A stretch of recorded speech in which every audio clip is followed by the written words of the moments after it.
azim. Subhanallah bihamdihi subhanallahil azim. Subhanallah bihamdihi subhanallahil azim. Subhanallah bihamdihi subhanallahil azim. Allahumma salli ala habibika sayyidina Muhammadin wa ala alihi wa sahbihi wa sallim. Allahumma salli ala habibika sayyidina Muhammadin wa ala alihi wa sahbihi wa sallim. Allahumma salli ala habibika sayyidina Muhammadin wa ala alihi wa sahbihi wa sallim. Allahumma salli ala habibika sayyidina Muhammadin wa ala alihi wa sahbihi wa sallim. Allahumma salli ala habibika sayyidina Muhammadin wa ala alihi wa sahbihi wa barik wa sallim ajmain. Allahumma salli ala habibika sayyidina Muhammadin wa ala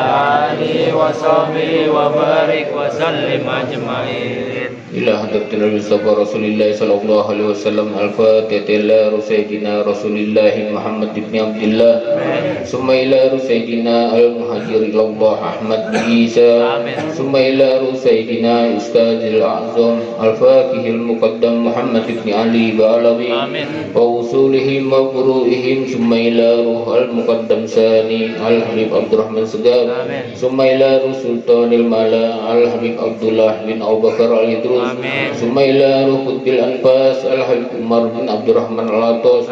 Summa ila Qutbil Irsad wa Gausil Ibad wal Bilad Al-Habib Abdullah bin Alawi bin Muhammad Al-Haddad Sayyid Rotib.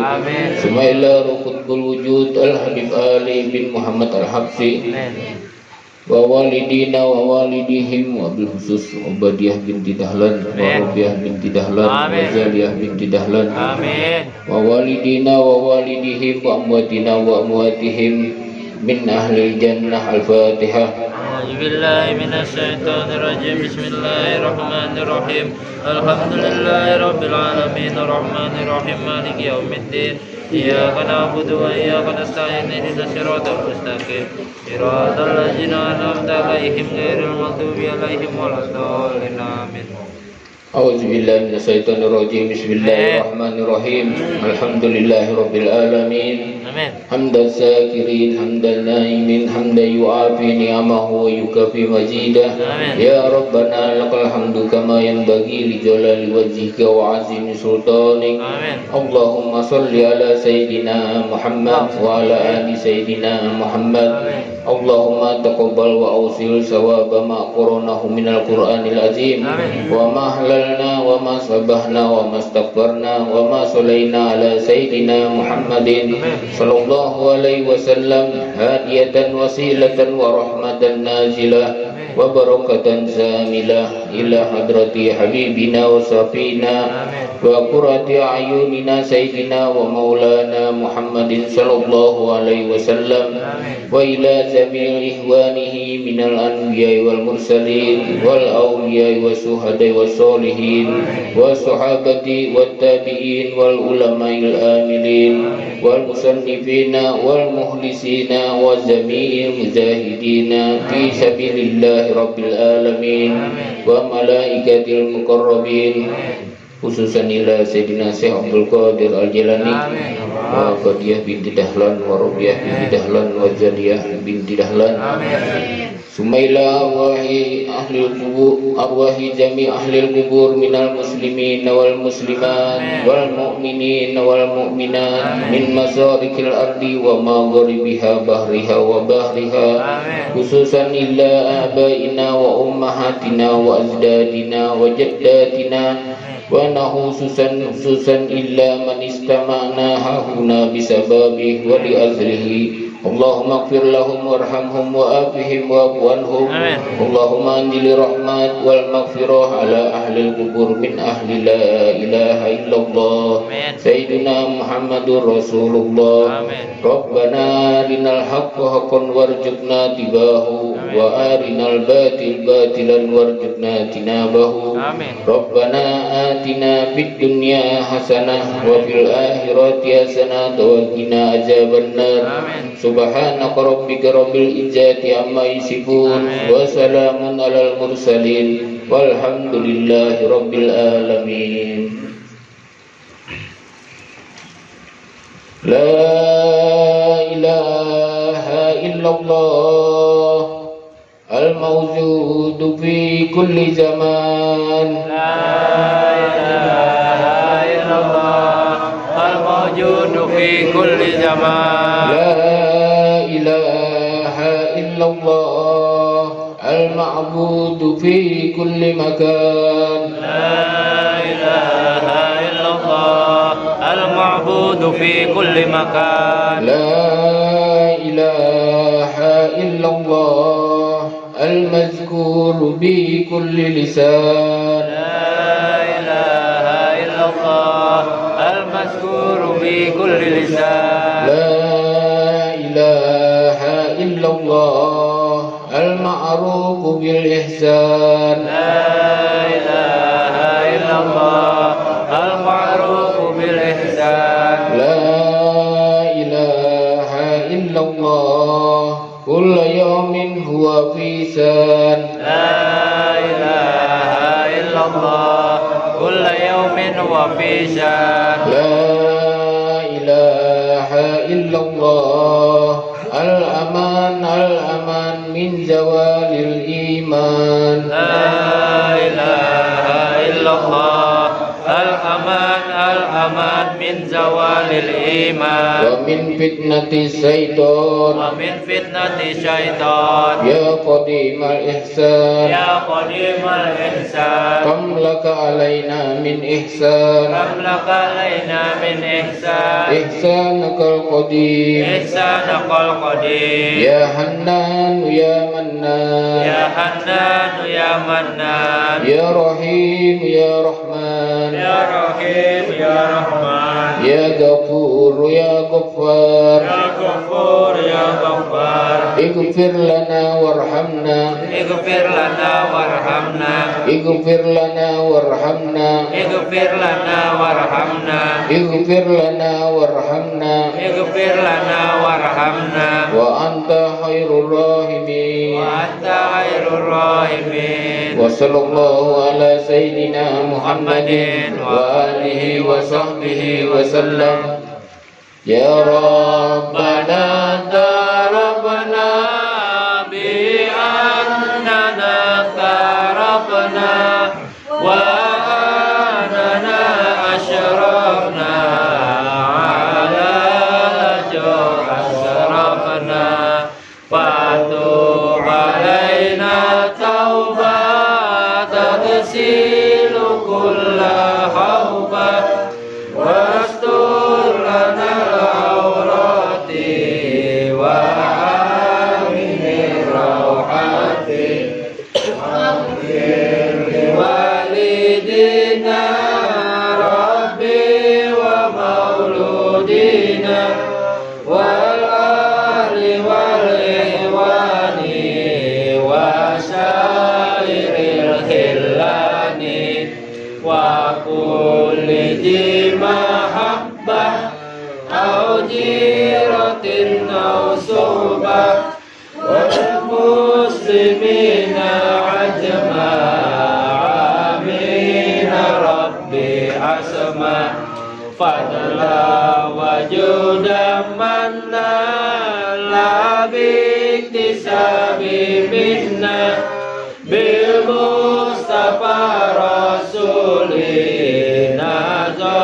بكل سول بالمصطفى رسولنا بكل سول بالمصطفى رسولنا بكل سول صلى وسلم ربي عليه عند الحب وآله وصحبه عدادة الصحب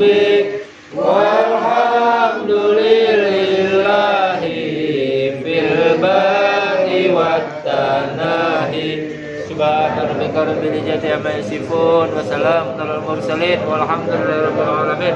Fi kulli lahzatin abadan adada halqi wa rida nafsi wa jinata arsi wa min jakarifat.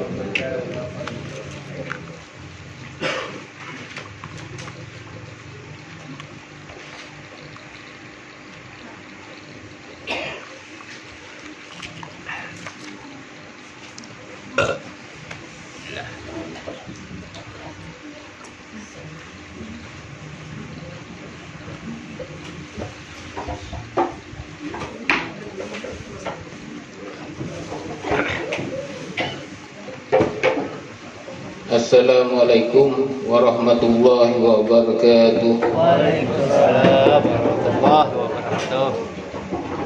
Alhamdulillahirabbil alamin wassalatu wassalamu ala asrofil anbiya'i wal mursalin sayyidina Muhammadin wa ala alihi wa ashabihi ajmain.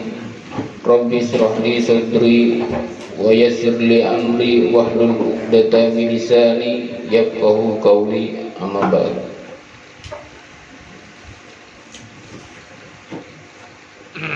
Al-mukarramun, para alim ulama, para asatidah, bapak-bapak, ibu-ibu yang ulun hormati dan ulun muliakan. Pertama-tama marilah kita semua panjatkan puji syukur kehadirat Allah Subhanahu wa taala yang telah melimpahkan rahmatnya kepada kita semua, dan kita bersyukur dapat berkumpul di majelis ini dengan nikmat kesehatan, nikmat iman maupun nikmat panjang umur yang masih diberikan oleh Allah Subhanahu wa taala. Tak lupa salawat dan salam semoga tercurah kepada junjungan kita Nabi besar Muhammad sallallahu alaihi wasallam beserta keluarga dan para sahabat-sahabatnya yang mulia. Amin amin ya rabbal alamin. Malam ini kita akan membahas babu rob di dunia, artinya bab menolak dunia.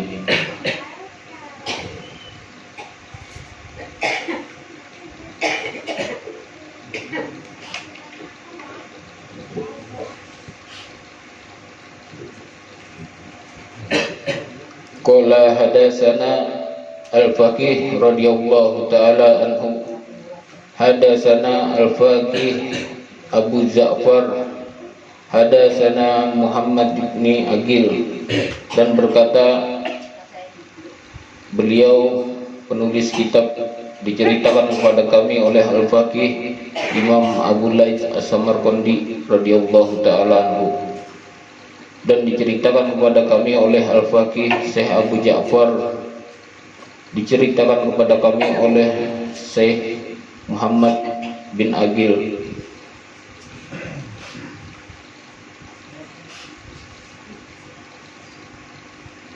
Man kanat niyatuhul akhirah jama'allahu samlah wa ja'ala dinahu fi qalbihi. Siapa saja yang niatnya adalah akhirat, maka Allah Subhanahu wa taala akan menyatukan yang tercerai-berai dari orang tersebut. Wa ja'ala ginahu fi qalbi, dan Allah Subhanahu wa taala menjadikan rasa kecukupan orang itu dalam hatinya. Wa atat dunya wa hiya raghimah, dan dunia akan mendatangi orang itu dalam keadaan dunia itu tunduk dan terhina. Wa man kanat niyatuhu fid dunya faraqallahu alaihi amruh, dan siapa saja yang niatnya dalam rangka meraih duniawi, maka Allah Subhanahu wa taala mencerai-beraikan atas orang itu dan urusan-urusannya.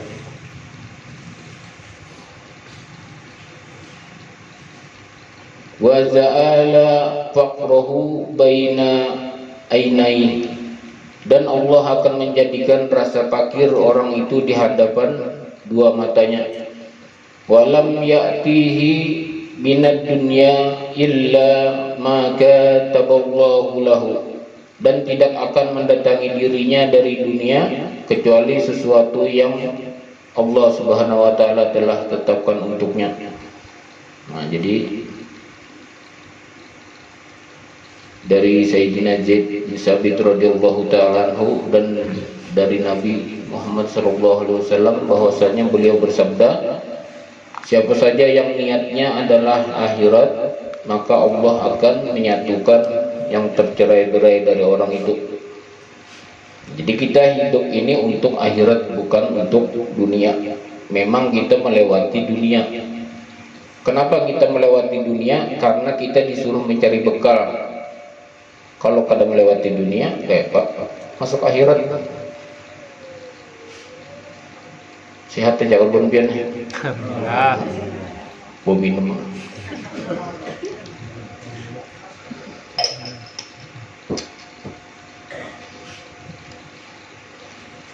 Dan Allah menjadikan rasa kecukupan orang itu dalam hatinya. Kalau cukup dalam hatinya, itu sudah pasti cukup benar. Ada orang yang cukup di johir, tapi batinnya kadang merasa cukup. Jadinya dunia ini bukan dianggapnya sebagai musafir. Makanya barang siapa yang menganggap dunia ini sebagai musafir, berjalan singgah secukupnya terus jalan lagi, itu kan artinya bukan berdiam di dunia. Di dunia ini hanya sementara. Nah iyanya tuh kita pakai bulik, bukan bulik ke rumah. Membeli ke rumah biar sudah bawa bekal nih kan, nasi biar bawakan wadai itu. Kalau bikin ke kubur apa bekal biar kan aku bawa nasi.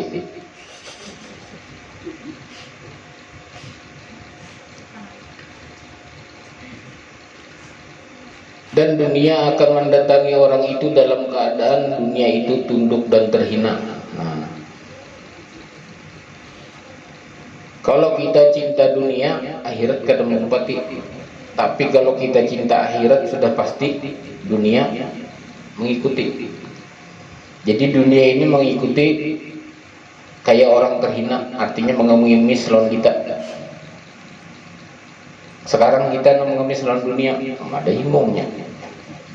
Pian ya, misalkan ada seseorang mengemis, tambahi lagi.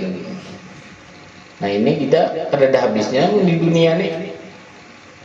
Tapi bisa kada habisnya mun pian kada percaya dengan kematian. Maka sudah dinyatakan bahwa mati itu pasti. Cuman belum tahu kapan-kapannya.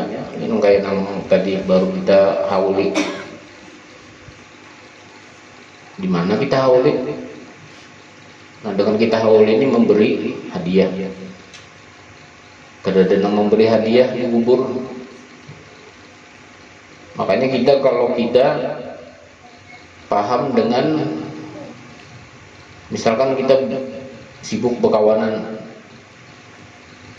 kalau kita tahu dengan kematian kita hanya seminggu aja ini mengingat, mungkin kita akan mencari keriduan Allah Subhanahu wa taala. Paling seminggu biar diingatnya, oh ini kawan sejati, bukan sehidup semati lah. Mun sehidup semati itu aku naik hidup ikan mati. Jadi selama ada manfaatnya di diri kita ini, maka siapa aja berparak. Contoh misalkan ada keistimewaan di diri biar. Keistimewaan itu memang dibutuhkan orang, diparaki orang. Pian biar sombong-sombong aja gitu, tetap orang maraki. Tapi kalau di diri pian kadada apa-apanya, siapa nang maraki? Lalat ya kada bebarak. Lalat itu kalau menganu makanan atau itu kan ada nang diparakinya kan. Kalau kadada makanan nang kadada dianunya kan mau baraknya. Sama itu dengan kehidupan kita. Jadi tidak ada sahabat sejati itu kecuali Allah Subhanahu wa taala. Bila ada apa-apa kita, apa yang kita ucap, kemana kita meminta? Kemana kita memohon? Kepada Allah. Kadang-kadang kita menyambat namanya misalkan, wah amat, kadang-kadang aku jamat kalau kamu nolongi juga. Amat karena Sebab nama amat ini banyak. Ya Allah, jadi kan dapat tujuan kata. sedikit ya. Udah sudah dia. Dan siapa saja yang niatnya dalam rangka meraih duniawi, maka Allah Subhanahu wa taala mencerai-beraikan atas orang itu akan urusannya. Dan Allah akan menjadikan rasa fakir orang itu di hadapan dua matanya, dan tidak akan mendatangi dirinya dari dunia kecuali sesuatu yang Allah telah tetapkan untuk makna. Jadi apa-apa yang terjadi pada diri kita ini sudah ketetapan Allah. Pian kan berduit, misalkan dia Allah ketetapan Allah seminggu, kemana biar mencari tetapan duit, itu sudah ketetapan. Itu kalau kita kadang percaya ketetapan Allah, mana lagi bukan. Jadi bila nyerabah Allah, tegapin Allah, menyebut aja bang Rasulullah. Tapi ya Allah ini sudah diberi kenyamanan sedikit, nah lupa sudah. Lanjutkanlah. Lanjut. Mbak ulun melanjutkan seorang kena oleh pina. Kada setuju kena alih.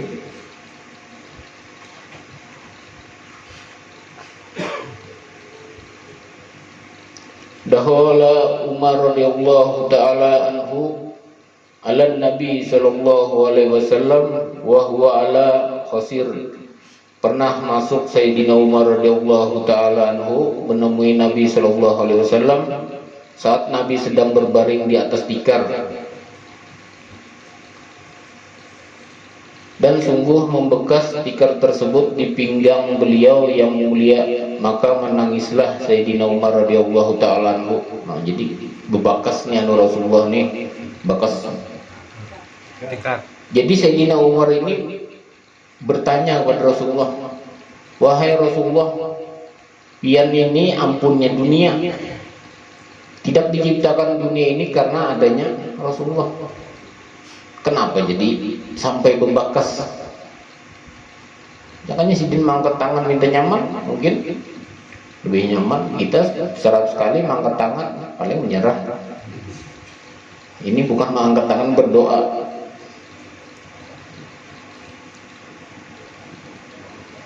Faqala Nabi sallallahu alaihi wasallam, "Mayubika ya Umar." Lalu Nabi sallallahu alaihi wasallam bersabda, apa yang membuat dirimu menangis wahai Umar? Menangis Sayyidina Umar melihat Rasulullah Nabi sampai berbakas berabah di tikar. Kita ini kasur busa apa? Alga. Spring bed. Alga itu ala gatal.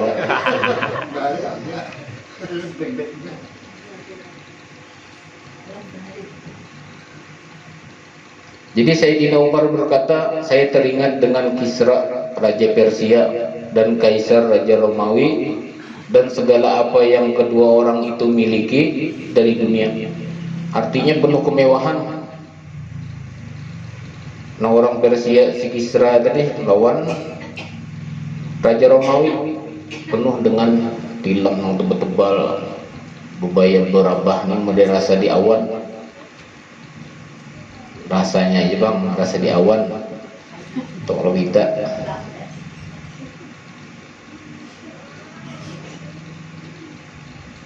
wa anta Rasulullah sallallahu alaihi wasallam, sedangkan anda adalah Rasulullah sallallahu alaihi wasallam, namun sungguh telah membekas di pinggang anda garis-garis, bekas di tikar tadi. Bila pian anak tahu garis-garis berapa di tikar? Kapurun. Mun 3 bulan tuh, purunnya nggak ada purun.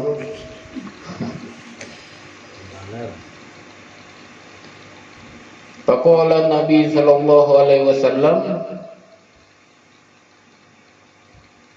uika. Lalu Nabi sallallahu alaihi wasallam bersabda, mereka itu adalah suatu kaum yang dipercepat bagi mereka kebahagiaan mereka di kehidupan mereka di dunia. Nah, jadi di dunia ini dipercepat kebahagiaannya, diberi kebahagiaannya. Oh, film kayak model di atas banyu. Kan pernah berapa di atas banyu lah? Belum pernah. Galap Film yang berisi banyu tuh. Lampung. Gaya itu ya Pak. Buat kuvian ya tegang benar Pak.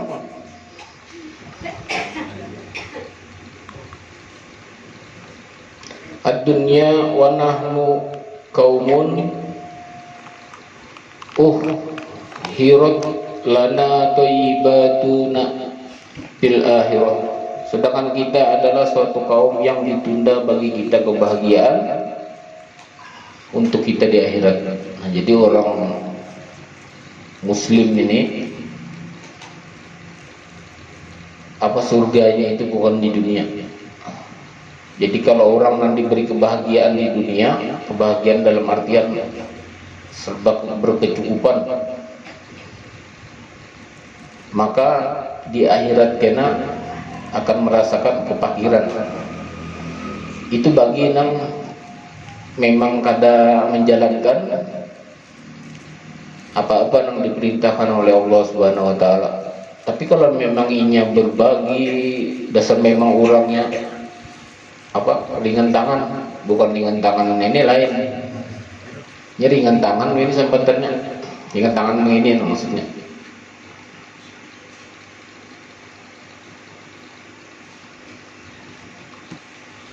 Qala Aliun radhiyallahu ta'ala anhu innama ahsa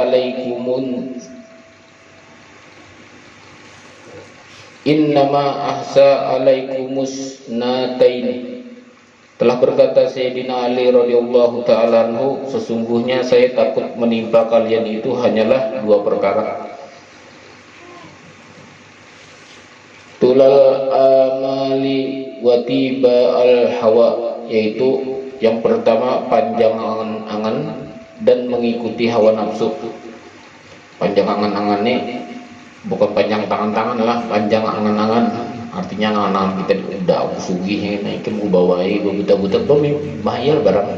Itu angan-angan ini. Angan-angan selangit.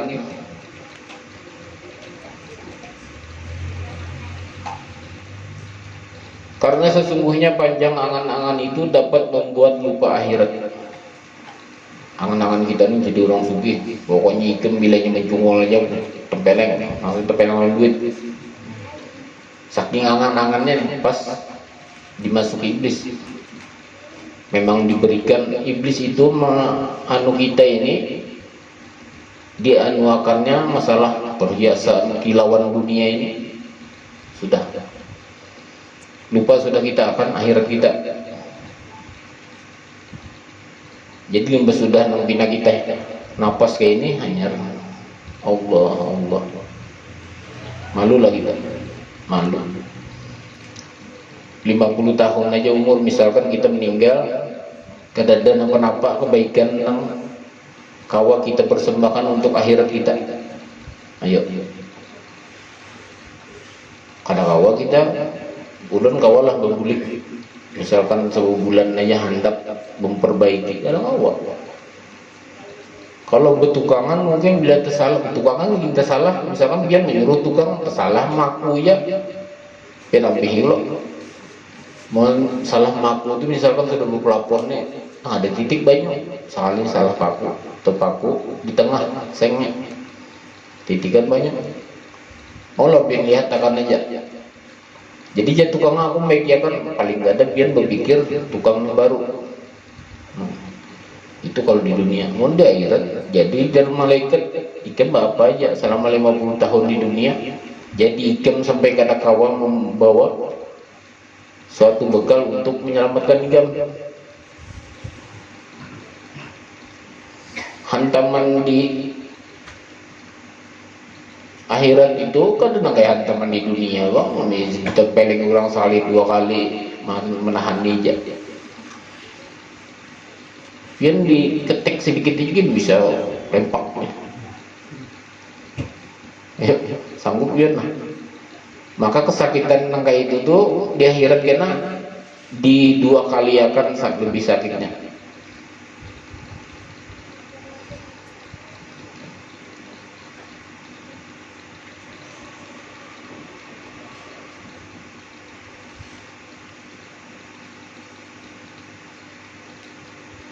Dan masing-masing dari keduanya, dunia dan akhirat, memiliki para putra. Maka jadilah kalian termasuk para putra akhirat, dan jangan kalian menjadi termasuk para putra dunia.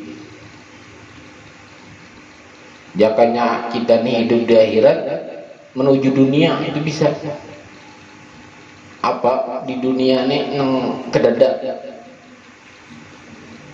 ininya aja lagi dulu.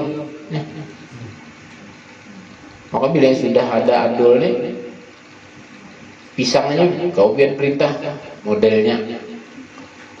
Jadi ini berkekuatan ini.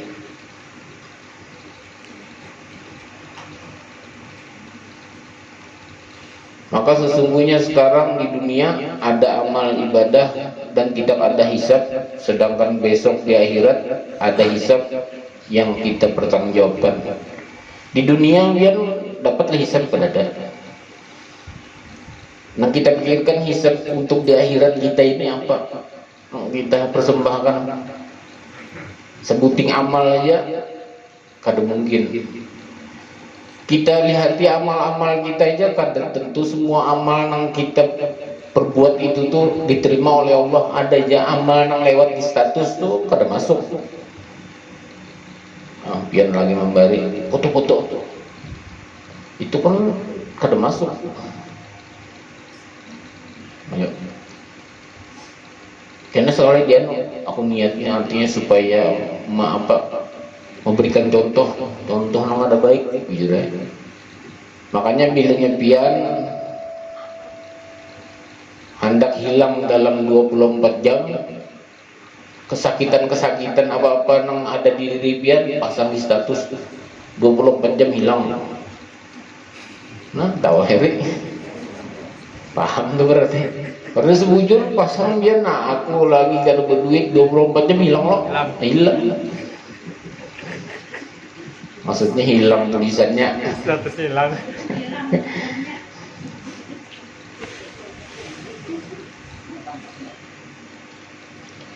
Maksudnya adalah kalian berbanyaklah untuk beramal ibadah di hari ini di dunia, karena sesungguhnya kalian tidak akan mampu besok di akhirat untuk beramal ibadah. Nah jadi tempul di dunia, tempul kita kau menyadari, ayo apa aja nang kau kita berbuat kebaikan itu kan mesti duit, tenaga,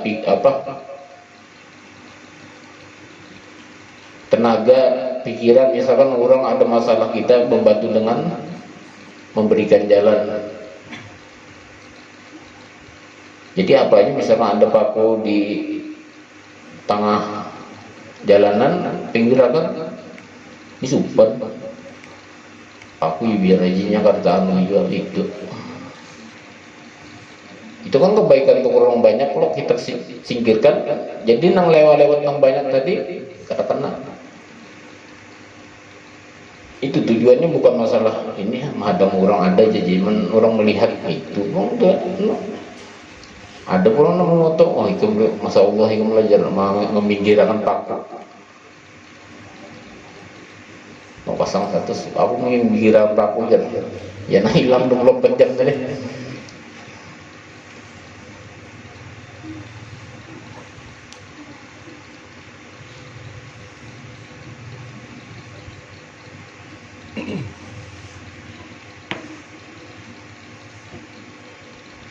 Lanjut ke berdiamannya, lanjut tanya lah.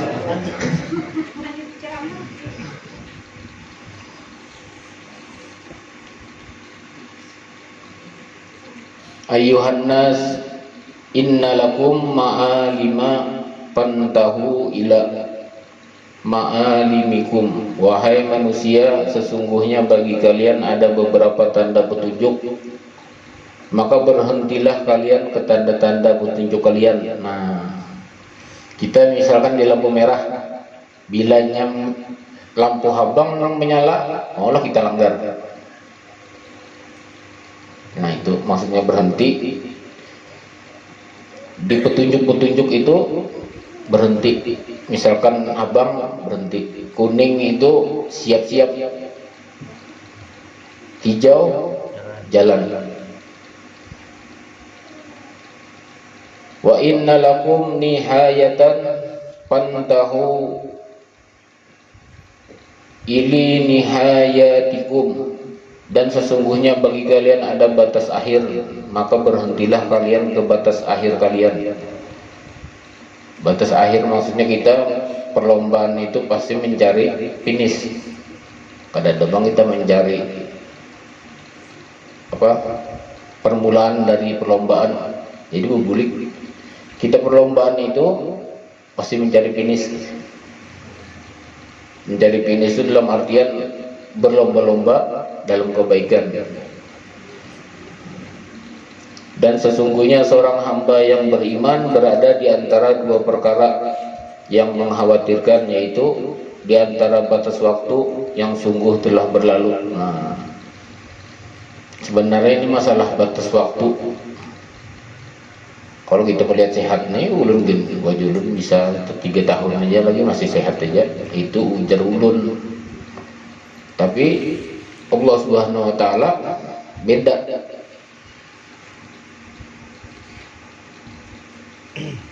Makanya orang-orang yang berdahulu dari kita ini pasti orang-orang baik. Tapi kalau orang-orang yang macal, orang lambat panjang umur, kenapa? Karena Allah Subhanahu wa taala memberikan waktu untuk bertobat daripada dimatikan dalam keadaan maksiat. Ya. Ini kata, wah aku ini sehat jabadan, berarti Allah ridho ya ulang. Itu jawaban tak ajal. Jadi maka hendaklah seorang hamba berbekal dari dirinya untuk dirinya sendiri. Nah, bekal ini kan datang untuk orang lain. Pian sembahyang untuk orang adalah kedada. Pian bersedekah untuk orang, pahalanya kedada. Bila pian kelaparan mencarikan duit untuk makannya siapa? Pian juga. Nah, jadi kita hidup lawan mati. Hidup itu sudah merepotkan orang, mati pun merepotkan. Jadi apa keuntungan kita? Sedangkan apa-apa kita juga. Ayo.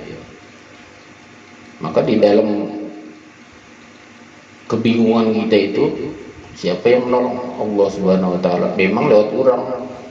Cuma kita salah puji. Wah, baiknya orang itu ya, luar biasa baiknya.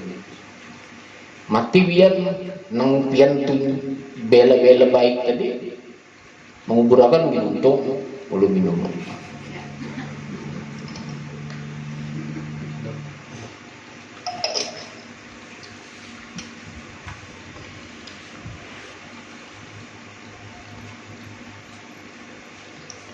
Yang ia tidak tahu apa yang Allah Subhanahu wa taala perbuat dengan batas waktu tersebut.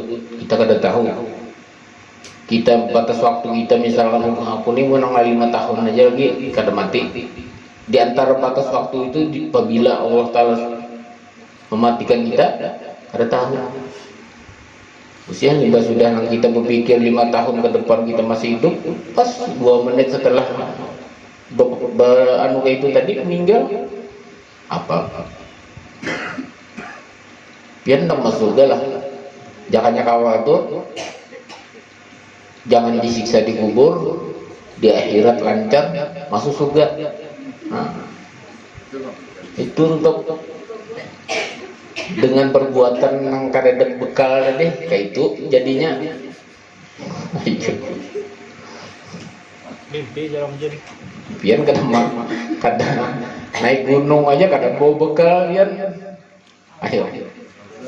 Nah, Langsar kan itu kan. jadi kebutuhan kita di dunia ini segelas air loh, sesuap nasi. Bujur kada. Sugihnya kayak apa kah? Tetap makan. Bila nyinyat untung para kesadakan minum banyunya. Itu aja sebenarnya. Selebihnya itu hawa nafsu. Hawa nafsu dalam artian hendak bersugi-sugi. Sedangkan Rasulullah SAW aja guring di tikar, terus bangunan rumah sidin atap dahan kurma sanggupin lah. Itu Nabi itu.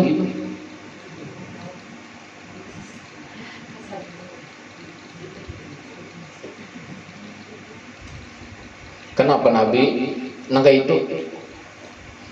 Orang miskin itu orang menang kada lebih banyak hisab. Itu yang pertama.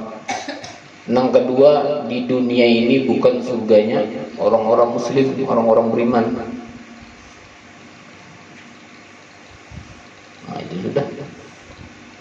3 lembar gamis nang betambal pulang. Kita gamis hanya nang pina di gelobang rokok dikit ganti pulang. Beli gamis. Rasulullah ada.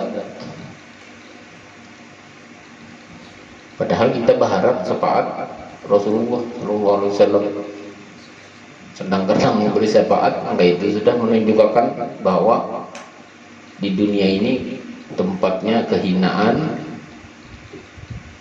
bukan tempat pemukiman. Maka hendaklah seorang hamba berbekal dari dirinya untuk dirinya sendiri, dan dari masa hidupnya untuk kematiannya, dan dari masa mudanya untuk masa tuanya, dan dari dunianya untuk akhiratnya.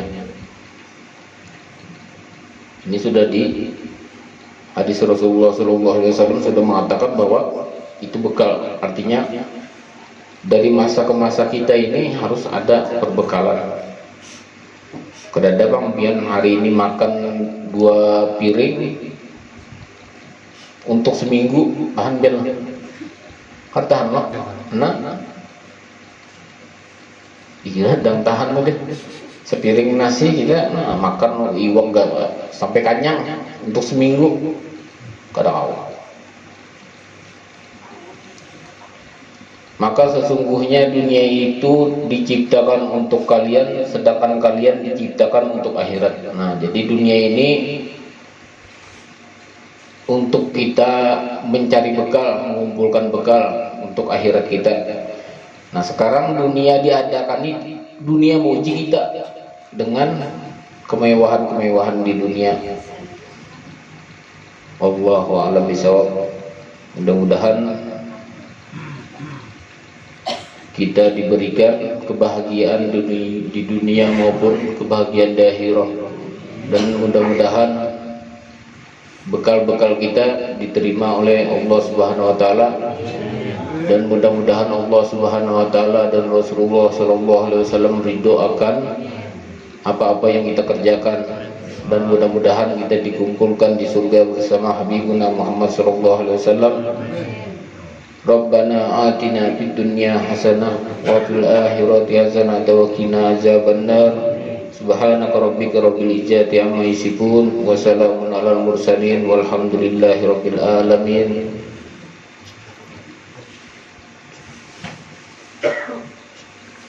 Bismillahirrahmanirrahim. Fatihah.